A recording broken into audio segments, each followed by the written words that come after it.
Люди добрі, не слухайте, кіть вам да, хто баламутить голову. А кіть хтось вам прийде, буде казати всяку дурницю, купніть його файно в гузицю, прийдіть дому, налітьте собі погарчик файного закарпатського вина, гупайте за своє здоров'я, най вам будуть здорові діти, най цвіте земля ваша, і не слухайте того сомара, який вам хоче розказувати, що ми якісь інші тут. Ми є вшиткі нормальні люди. Слухайте нормальних людей і не слухайте сомару. Засмітили, як полова, нас ще за чужі слова. Вже трусини будь голову, вже башка не голова. Памперс, улбі, тампак, снікерс, цим все звикли ми давно.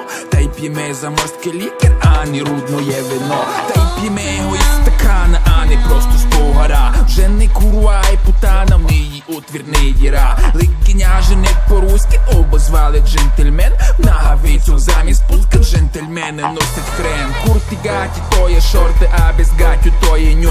Не повірите до чорта хрюша, кажуть на свиню. Цицьколабік, то є лівчик, а маржина то є скот. Намащену мастю хлібчик, не хоч то, а й бутерброд. Вже не тянуть гроші жеба, хаплють бакси з портмоне. Може так оно і треба, найпрогрес нас не мине. Може так оно май файно і найклеїться гей-клей. Замість фрази добре айно говорити є окей.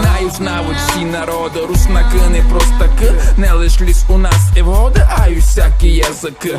Ей, як зайдемо в Європу, я тя імлю, не забудь. Не за задницю, за попу, не за цицьку, а за грудь. Уповім на шури-мури, дєребена рекоме. До високої культури різко ми досягнемо так високо, що й не довер камінь нас, який герой. Всім кончаю, все геймовер, бісонь, лата, шро, агой.